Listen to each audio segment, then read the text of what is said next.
ओम श्री परमात्मने नमः। ओम नमो भगवते वासुदेवाय। ओम श्री कृष्णाय नमो नमः। वैशाख मास महात्म्य अध्याय 14 की पावन कथा में हम आज सुन रहे हैं धर्मवर्ण और पितरों का संवाद एवं वैशाख की अमावस्या की श्रेष्ठता। श्रुतदेव जी मिथिलापति से कहने लगे कि हे राजन, कलयुग के आश्चर्यों को देखकर धर्मवर्ण को बड़ा ही भय लगा। पाप से कुल की हानि होती देखकर अत्यंत आश्चर्य से चकित होकर वे दूसरे द्वीप में चले गए। सब द्वीपों और लोकों में विचरते हुए बुद्धिमान धर्मवर्ण किसी समय कौतूहलवश पितृलोक में गए। वहां उन्होंने कर्म से कष्ट पाते हुए पितरों को बड़ी भयंकर दशा में देखा। वे दौड़ते, रोते और गिरते पड़ते थे। उन्होंने अपने पितरों को भी नीच अंधकूप में गिरे हुए देखा। उनको देखकर आश्चर्यचकित होकर दयालु धर्मवर्ण ने उनसे पूछा कि आप लोग कौन हैं? किस दुस्तर कर्म के प्रभाव से इस अंधकूप में पड़े हैं? तब पितरों ने धर्मवर्ण से कहा कि हम श्रीवत्स गोत्र वाले हैं। पृथ्वी पर हमारी कोई संतान नहीं रह गई है, अतः हम श्राद्ध और पिंड से वंचित हैं। इसलिए यहाँ हमें नरक का कष्ट भोगना पड़ता है। संतानहीन दुरात्माओं का अंधकूप में पतन होता है। हमारे वंश में एक ही महायशस्वी पुरुष है जो धर्मवर्ण के नाम से विख्यात है, किंतु वह विरक्त होकर अकेला घूमता फिरता है। उसने गृहस्थ धर्म को स्वीकार नहीं किया है। वह एक ही तंतु हमारे कुल में अवशिष्ट है। उसकी भी आयु क्षीण हो जाने पर हम लोग घोर अंधकूप में गिर पड़ेंगे, जहां से फिर निकलना कठिन होगा। इसलिए हे बेटा, तुम पृथ्वी पर जाकर धर्मवर्ण को समझाओ। हम लोग दया के पात्र हैं। हमारे वचनों से उसको यह बताओ कि हमारी वंश रूपा दुर्वा को काल रूपी चूहा प्रतिदिन खा रहा है। कर्मशः सारे वंश का नाश हो गया है। एक तुम ही बचे हो। जब तुम भी मर जाओगे तब संतान परंपरा न होने के कारण तुम्हें भी अंधकूप में गिरना पड़ेगा। इसलिए गृहस्थ धर्म को तुम स्वीकार करके संतान की वृद्धि करो। इससे हमारी और तुम्हारी दोनों की उधर्व गति होगी। यदि एक भी पुत्र वैशाख, माघ अथवा कार्तिक मास में हमारे उद्देश्य से स्नान, श्राद्ध और दान करेगा तो उससे हम लोगों की उद्धर्व गति होगी और नरक से उद्धार हो जाएगा।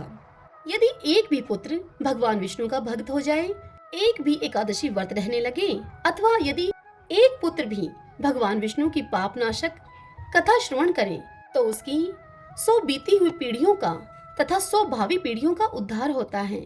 वे पीढ़ियां पाप से आवृत होने पर भी नरक का दर्शन नहीं करती। दया और धर्म से रहित उन बहुत से पुत्रों के जन्म से क्या लाभ है, जो कुल में उत्पन्न होकर सर्वव्यापी भगवान नारायण की पूजा नहीं करते। इस प्रकार कहकर हे बेटा, तुम प्रिय वचनों के द्वारा धर्मवर्ण को जाकर समझाओ। तुम उसे विरक्तिपूर्ण ब्रह्मचार्य आश्रम से गृहस्थ आश्रम में प्रवेश करने की सलाह दो। पितरों की इस बात को सुनकर धर्मवर्ण अत्यंत विस्मित हुआ और हाथ जोड़कर उनसे बोला कि मैं ही आपका धर्मवर्ण हूँ। मेरा नाम धर्मवर्ण है। धर्मवर्ण नाम से विख्यात आपके वंश का दुराग्रही बालक वह मैं ही हूँ। यज्ञ में महात्मा नारद जी का यह वचन सुनकर कि कलयुग में प्रायः कोई भी रसेंद्रिय और शिशेंद्रिय को दृढ़ता पूर्वक संयम में नहीं रखता है, मैं दुर्जनों की संगति से भयभीत होकर अब तक दूसरे दूसरे द्वीपों में घूमता रहा। इस कलयुग के 3 चरण तो बीत गए हैं। अंतिम चरण में भी 3.5 भाग व्यतीत हो चुके हैं। मेरा जन्म व्यर्थ बीता है, क्योंकि जिस कुल में मैंने जन्म लिया उसमें माता पिता के ऋण को भी मैंने नहीं चुकाया। पृथ्वी के भारभूत उस शत्रु तुल्य पुत्र के उत्पन्न होने से क्या लाभ, जो पैदा होकर भगवान विष्णु और देवताओं तथा पितरों की पूजा न करे। मैं आप लोगों की आज्ञा का पालन करूंगा। बताइए, पृथ्वी पर किस प्रकार मुझे कलयुग से और संसार से भी बाधा नहीं प्राप्त होगी। धर्मवर्ण की इस बात को सुनकर पितरों के मन को कुछ आश्वासन मिला। वे उसे बोले कि बेटा, तुम गृहस्थ आश्रम स्वीकार करके संतान उत्पत्ति के द्वारा हमारा उद्धार करो। जो भगवान विष्णु की कथा में अनुरक्त होते हैं, निरंतर श्री हरि का स्मरण करते हैं और सदाचार के पालन में तत्पर रहते हैं, उन्हें कलयुग बाधा नहीं पहुंचाता है। हे मानद, जिसके घर में शालिग्राम शिला अथवा महाभारत की पुस्तक हो, उसे भी कलयुग बाधा नहीं दे सकता। जो वैशाख मास के धर्मों का पालन करता है, माघ स्नान में तत्पर होता है और कार्तिक में दीप देता है उसे भी कलयुग की बाधा नहीं प्राप्त होती। जो प्रतिदिन महात्मा भगवान विष्णु की पाप नाशक एवं मोक्षदायिनी दिव्य कथा को सुनता है, जिसके घर में बलि वैष्णोदेव होता है, शुभ कारणी तुलसी स्थित होती हैं तथा जिसके आंगन में उत्तम गौ रहती है, उसे भी कलयुग बाधा नहीं देता। अतः इस पापात्मक युग में भी तुम्हें कोई भय नहीं है। बेटा, शीघ्र पृथ्वी पर जाओ तुम। इस समय वैशाख मास चल रहा है। यह सबका उपकार करने वाला मास है। सूर्य के मेष राशि में स्थित होने पर 30 तिथियां पुण्यदायिनी मानी गई हैं। एक एक तिथि में किया हुआ पुण्य कोटि कोटि गुना अधिक होता है। उनमें भी जो वैशाख की अमावस्या तिथि है, वह मनुष्यों को मोक्ष देने वाली है। देवताओं और पितरों को वह बहुत ही प्रिय है। वह शीघ्र ही मोक्ष की प्राप्ति कराने वाली है।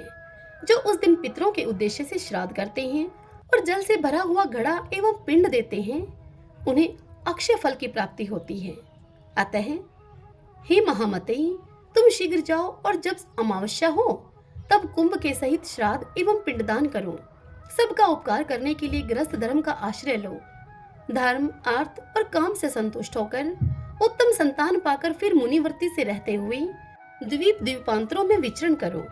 पितरों के इस प्रकार आदेश देने पर धर्मवान मुनि शीघ्रता पूर्वक भूलोक में गए। वहां मेष राशि में सूर्य के स्थित रहते हुए वैशाख मास में प्रातःकाल स्नान करके देवताओं, ऋषियों और पितरों का तर्पण किया। फिर कुंभ दान के सहित पाप विनाशक श्राद्ध करके उसके द्वारा पितरों को पुनरावृत्ति रहित मुक्ति प्रदान की। तत्पश्चात उन्होंने स्वयं विवाह करके उत्तम संतान को जन्म दिया और लोक में उस पाप नाशिनी अमावस्या तिथि को प्रसिद्ध किया। तदंतर वे भक्ति पूर्वक भगवान की आराधना करने के लिए हर्ष के साथ गंधमादन पर्वत पर चले गए। इसलिए वैशाख मास की यह अमावस्या तिथि परम पवित्र मानी गई है। हरि ओम तत्सत। ओम नमो भगवते वासुदेवाय। भगतजनों, आज की यह कथा यहीं समाप्त हुई। इससे आगे कल की कथा में हम सुनेंगे वैशाख मास की अक्षय तृतीया और द्वादशी का महत्व। द्वादशी के पुण्यदान से एक कुतिया का उद्धार। कल हम इस पावन कथा का रसपान करेंगे। आइए अब आज के दिन सुनी जाने वाली वैशाख स्नान की कहानी सुनते हैं। किसी गांव में एक सेठ सेठानी रहते थे। उनके घर में धन धान्य की कोई कमी नहीं थी। दोनों पति पत्नी नियम से पीपल देव की पूजा किया करते थे। वह दोनों पीपल सींचने के लिए 5 कोस दूर जाया करते थे। समय बीतता चला गया, लेकिन उनका यह नियम नहीं बदला। वह दोनों अब वृद्ध हो गए थे। उम्र बढ़ने के कारण अब वह पीपल सींचकर जब घर को आते तो बहुत ही थक जाते थे और फिर घर आने के बाद उनसे काम भी नहीं हो पाता था। एक दिन सेठानी अपने पति से कहती है कि पीपल सींचकर आने के बाद थकान इतनी हो जाती है कि मुझसे घर का काम भी नहीं हो पाता है, जिसके कारण घर का काम करने में देरी हो जाती है। अगर हमारे कोई संतान होती तो वह घर का काम कर लेती। सेठ जी तो पहले ही मन संतान न होने के कारण बड़े ही दुखी रहते थे, किंतु सेठानी से वह इस विषय में कोई चर्चा ही नहीं करते थे। लेकिन उनको यह बात खाई जाती थी कि हमारे जाने के बाद इस कारोबार को कौन संभालेगा। अब आज सेठानी की बात को सुनकर वह और भी अधिक दुखी हो गए। सेठ जी की चिंता और अधिक बढ़ गई। सेठ जी को चिंता में इस प्रकार डूबा हुआ देखकर एक दिन सेठानी ने दाई को अपने घर में बुलाया और उससे कहा कि तुम सेठ जी से जाकर कहो कि मैं माँ बनने वाली हूँ और यही बात पूरे गांव में हर जगह फैला दो। यह बात तुम गांव की औरतों को भी जाकर कह दो। अगर तुम ऐसा करोगी तो मैं तुम्हें बहुत अधिक धन दूंगी और नौलखा हार भी दूंगी। सेठानी की इस बात को सुनकर वह दाई लालच में आ गई और फिर दाई ने वैसा ही किया जैसा कि उसको सेठानी ने करने के लिए कहा था। और फिर जब 6 महीने बीत गए तब सेठानी ने गोद भराई का कार्यक्रम रखा। फिर गांव में न्योता दिया गया। तत्पश्चात सेठानी ने दाई को फिर से बुलाया और कहा कि मेरे 9वां महीना जब पूरा हो जाए तब तुम किसी के घर में भी बच्चा पैदा हो तो उस बच्चे को मेरे घर में लाकर रुला देना। तुम्हारे ऐसा करने से मैं तुम्हें बहुत अधिक धन दूंगी। दाई ने वैसा ही किया जैसा कि सेठानी ने उसको करने के लिए कहा था। अब सेठानी के समय बीतने पर 9 महीने पूरे हो गए और जैसे ही 9 महीने पूरे हुए, दाई ने एक नवजात शिशु को उसके घर में लाकर रुला दिया और फिर दाई ने यह ढिंडोरा पिटवा दिया कि सेठानी ने एक पुत्र को जन्म दिया है।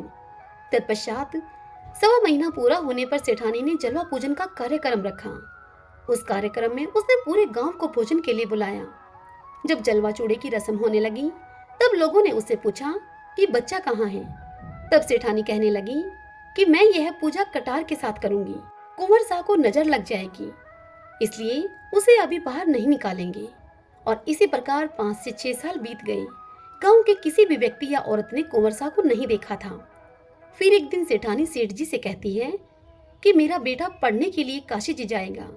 सेठानी की इस बात को सुनकर सेठ जी अब गुस्से में आकर उससे कहते हैं कि कहाँ है तेरा बेटा, आज तक मैंने तो उसे देखा नहीं है, उसे काशी कैसे भेजूंगा। तब सेठानी बोली कि जैसा मैं बोल रही हूँ आप वैसा ही करिए, पूरे गांव में आप यह बात बता दीजिए कि हमारा बेटा काशी जी पढ़ने के लिए चला गया है। तब सेठ ने सेठानी के कहे अनुसार सारे गांव में ऐसा ही बोल दिया। अब ऐसे ही समय बीत गया। फिर एक दिन सेठानी सेठ जी से बोली, हमारा बेटा अब 16 वर्ष का हो गया है, उसकी शादी करनी है, आप एक सुंदर सुशील कन्या देखकर मेरे बेटे की शादी करवा दो और घर में बहू लेकर आओ। सेठानी की इस बात को सुनकर सेठ जी को बड़ा ही गुस्सा आया और वे उससे बोले कि तुम क्यों मेरे बुढ़ापे पर मिट्टी फेंक रही हो। जिस बेटे को मैंने आज तक खुद ने नहीं देखा उसके लिए मैं बहू कहां से लेकर आऊं। तब सेठानी बोली कि आप लड़की ढूंढो, मेरा बेटा आ जाएगा। सेठ जी के पास धन की कोई कमी तो थी नहीं। सेठानी के जोर देने पर सेठ जी ने अपने मन में कुछ सोच विचार किया और फिर एक पोटली ली और उस पोटली में थोड़ा सा आटा डाला। पोटली को बांधने से पहले उस पोटली में सेठ ने सोने की कुछ मोहरें डाल दी और लड़की ढूंढने के लिए चल पड़े। चलते चलते वहां एक गांव में वह पहुंचे जहां कुछ लड़कियां खेल रही थीं। सेठ जी भी थक गए थे और उन लड़कियों का खेल देखने की इच्छा से वह वहीं पर ही बैठ गई। जब वे सभी लड़कियां खेल खत्म करने के बाद अपने घर को जाने लगी तब सभी लड़कियां अपने द्वारा बनाए गए मिट्टी के घरों को तोड़ रही थीं, परंतु उनमें से एक लड़की ने अपना बनाया हुआ घर नहीं तोड़ा। तब बाकी लड़कियों ने उससे पूछा कि तुमने अपना घर क्यों नहीं तोड़ा।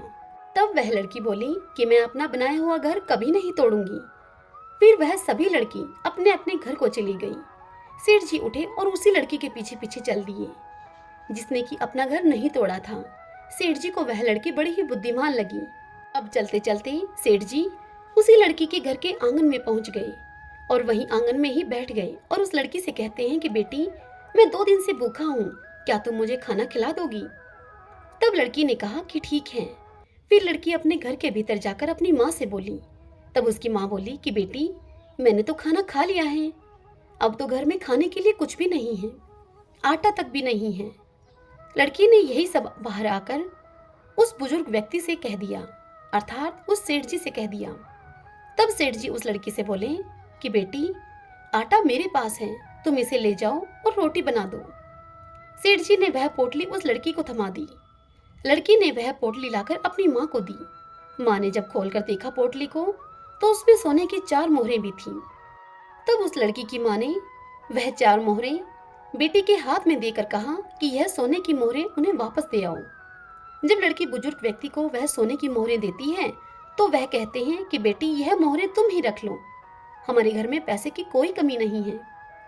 फिर उन मोहरों को लड़की अपने पास रख लेती है।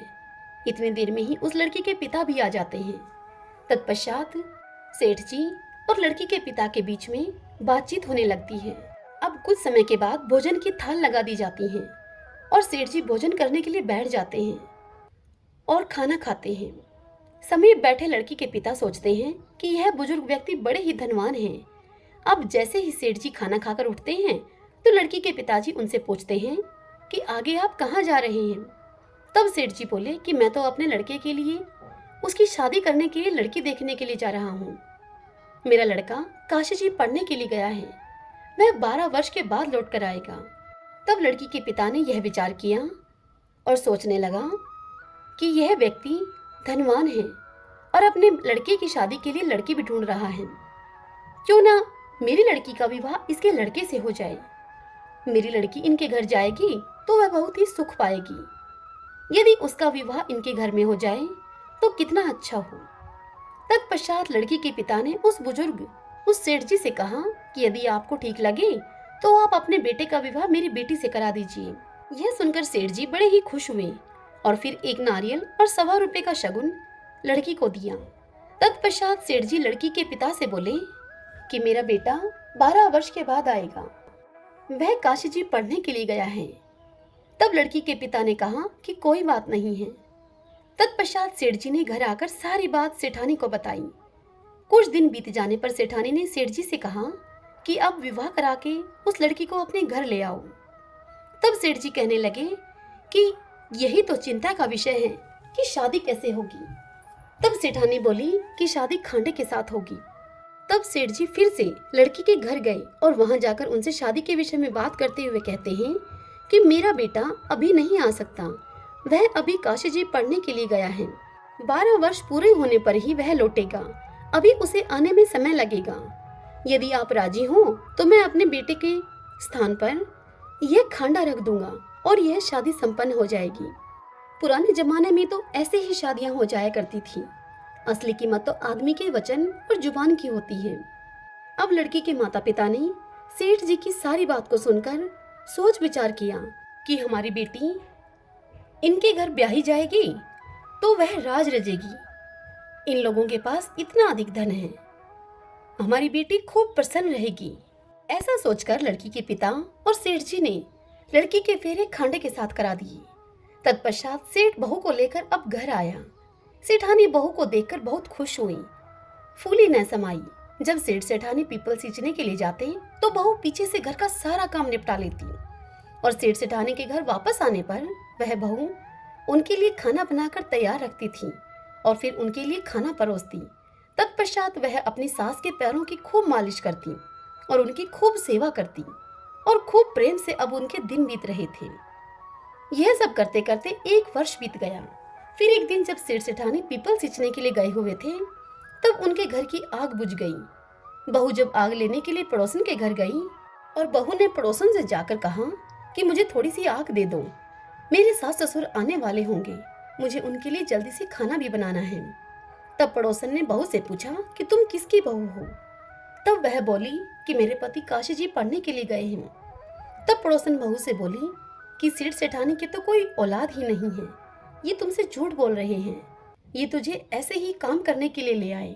और इस प्रकार की बातें कहकर उस पड़ोसन ने बहू के कान भर दिए। फिर घर आकर बहू ने बिना मन के ही खाना बनाया, सारे जेवर उतार दिए, बिना श्रृंगार किए पुरानी साड़ी पहन ली। जब सास ससुर पीपल सींचकर घर को लौटे तब उन्होंने देखा कि आज तो घर का कोई भी काम नहीं हुआ है। तत्पश्चात उन्होंने बहू से खाना मांगा। बहू ने खाना लाकर दिया। जब उन्होंने खाना खाया तो खाना बिल्कुल ही फीका था, बिल्कुल बेस्वाद था, उसमें नमक मिर्च कुछ भी नहीं था। तब उन्होंने बहू से पूछा कि क्या बात है बहू, आज खाना बिल्कुल फीका सा है। तब बहू ने उत्तर दिया कि आपको तो आज ही खाना फीका मिला है, मेरी तो पूरी जिंदगी ही फीकी है। तब सेठानी पूरी बात समझ गई कि आज इसके किसी ने कान भरे हैं, इसको सब कुछ बतला दिया है किसी ने। सेठानी अब चुप रहती है। फिर दूसरे दिन सेठ सेठानी पीपल सींचने के लिए जाने लगते हैं। तब बहू उनसे कहती है कि आपने मुझे 6 कोठों की चाबी दे रखी है, 7वें कोठे की चाबी तो मुझे नहीं दी है, मैं कौन सी बहू हूँ आपकी। तब सेठानी बोली कि नहीं बेटा, ऐसा नहीं बोलते हैं, ऐसी बात नहीं है, मैंने तो ऐसे ही यह चाबी तुम्हें नहीं दी थी। और फिर सेठानी ने 7वें कोठे की चाबी भी बहू को दे दी और बहू को पड़ोसियों से बात करने के लिए मना भी किया। फिर वे दोनों पति पत्नी पीपल सींचने के लिए चले गए। पीपल सींचते समय भगवान विष्णु का वे नाम लेते रहे, माता लक्ष्मी का नाम लेते रहे। वह दोनों भक्ति भाव से भगवान विष्णु और माता लक्ष्मी की भक्ति, बार बार उनके नाम का उच्चारण करना, उनको भोग लगाना, यह तो उन दोनों दंपति का दिनचर्या का हिस्सा था। लेकिन उस दिन उनके मन में बहू के घर से जाने का भय भी था। उनकी आंखों में नमी थी और चिंता भी थी। वह पूजा करते समय बार बार यही बोलते थे कि भगवान हमारी लाज रखना, भगवान हमारी लाज रखना। भगवान सदैव अपने भक्तों पर दयालु रहते हैं। वह भक्तों के दुख में दुखी होकर स्वयं उनका निवारण करने के लिए आते हैं। उधर सास ससुर के घर से जाते ही बहू जल्दी जल्दी घर का सारा काम निपटाकर सास की दी हुई चाबी से पहले कोठे का ताला खोला। उस कोठे में खूब सुंदर सुंदर कपड़े थे। बहू उन कपड़ों को पहन पहन कर देखती और खूब खुश होती। इसी तरह बहू ने दूसरे कोठे को खोला। उस कोठे में बहुत सुंदर सुंदर गहने भरे थे। अब बहू ने रोज रोज नए नए गहने पहनने शुरू कर दिए। सास ससुर के आने से पहले वह उन गहनों को उतारकर वापस उस कोठे में रख दिया करती थी। इसी तरह तीसरे कोठे में स्वादिष्ट व्यंजन थे। बहू अपनी पसंद की मिठाइयाँ खाती और पूरा दिन खुश रहती थी। चौथे कोठे को खोला तो उसमें भांति भांति के अनाज रखे थे। पांचवें और छठे कोठे को खोला तो उसने देखा कि उस कमरे में हीरे और जवाहरात रखे थे। अब सेठानी की वह बहू इन सब चीजों में व्यस्त रहकर खूब खुश रहने लगी। लेकिन कुछ दिन बाद वह इन सब चीजों से भी ऊब गई। फिर एक दिन उसने सातवें कोठे को खोलकर देखा तो उसने उसमें देखा कि वहां उस कमरे में एक पीपल का पेड़ था और एक मंदिर था। बहू उसी कमरे में बैठ गई और फिर थोड़ी देर के बाद उस पीपल के पेड़ में से एक सुंदर सा नौजवान निकला। तब बहू उससे बोली कि आप कौन हैं? तब वह लड़का बोला कि मैं तुम्हारा पति हूँ। तब बहू ने उससे फिर से पूछा कि आप तो काशी जी पढ़ने के लिए गए थे, आप इस कमरे में कैसे और कब आ गए? तब वह लड़का बोला कि मैं अभी अभी आया हूँ, परंतु तुम माँ को यह सब मत बताना। बहू ने आज तक अपने पति को तो देखा ही नहीं था, इसलिए उस लड़के के कहने पर बहू उसे अपना पति मानकर अब उसके साथ हंसी ठिठोली करने लग गई, उसी के साथ बातचीत करने लग गई। अब तो वह बहू हर रोज सास ससुर के पीपल सींचने के लिए जाते ही उसी सातवें कमरे में आकर बैठ जाती और अपने पति के साथ खूब समय बिताती। थोड़े ही समय के बाद अब वह गर्भवती हो गई। तब सेठ जी सेठानी को भला बुरा कहने लगे और बोले कि अब मैं गांव के लोगों को क्या मुंह दिखलाऊंगा, तूने तो मेरा बुढ़ापा ही खराब कर दिया है। तब सेठानी ने बड़े प्यार से अपनी बहू से पूछा कि बहू ये किसका बच्चा है? तब वह बहू बोली कि ये आपके बेटे का है, वह काशी जी से लौट कर आ गए हैं और सातवें कमरे में रहते हैं। आप दोनों के पीपल सींचने के जाने के बाद हम दोनों उसी कमरे में रहते हैं और खूब हंसी ठट्ठा करते हैं। तब सास ने बहू से कहा कि बहू तूने तो मुझे आज तक इस बारे में कुछ भी नहीं बताया। तब उससे बहू बोली कि माँ जी आपके बेटे ने ही मुझे आपसे इस बारे में कुछ भी कहने के लिए मना किया था कि माँ को कुछ मत बताना। तब सेठानी ने बहू से कहा कि कल जब तुम उससे मिलोगी तब तुम उससे कहना कि आपको मुझे सातवीं की चूड़ी पहनाने के लिए बाहर आना पड़ेगा। बहू ने अगले दिन उस लड़के को यह बात बता दी। तब लड़के ने कहा कि मैं जरूर आऊंगा। अब वह सास ससुर दोनों निश्चिंत हो गए। सातवीं की चूड़ी पहनाने का कार्यक्रम रखा गया और पूरे गांव को बुलावा भेजा। उस कार्यक्रम में जब सारा गांव वहां उपस्थित था, बहू को वहां पर बैठाया गया और फिर क्या था, थोड़ी ही देर में वहां चर्चा होने लगी कि कहाँ है इनका बेटा, आज तक हमने तो देखा नहीं। तभी वहां 17-18 साल का एक नौजवान लड़का आया और बहू के पास आकर बैठ गया। गांव के सभी लोग उसे देखकर चौंक गए और उसे टकटकी लगाकर देखते ही रहे और फिर कहने लगे कि यह लड़का तो कितना सुंदर है, यही कारण है कि सेठानी इसे छिपा कर रखती थी। तत्पश्चात कार्यक्रम जब पूरा हुआ वह लड़का वापस जाने लगा। तब बहू ने कहा कि आप कहाँ जा रहे हैं? तब लड़का बोला कि मुझे जाना पड़ेगा। जैसे ही वह लड़का सातवें कमरे में गया, बहू उसके पीछे पीछे गई। वह लड़का पीपल के पास पहुंचकर जैसे ही सांप की केचुली पहनने लगा, बहू ने तुरंत उस केचुली में आग लगा दी। आग लगने से लड़के के शरीर में अब जलन होने लगी। बहू ने लड़के के शरीर में दूध डालकर उसकी जलन को शांत किया। फिर वह लड़का, बहू और सेठ सेठानी एक साथ खूब खुशी के साथ रहने लगे। इस तरह उस बहू के तेज भाग्य से सेठ सेठानी को अपना बेटा मिल गया। हे मेरे पीपल देवता, जैसे आपने उस लड़की और सेठ सेठानी पर कृपा की, वैसे ही आपकी इस कथा को जो भी कहे, सुने, सुनाए और हुंकारा भरे, उन सब पर आप कृपा करना। सब बोलिए पीपल देव महाराज भगवान विष्णु की जय।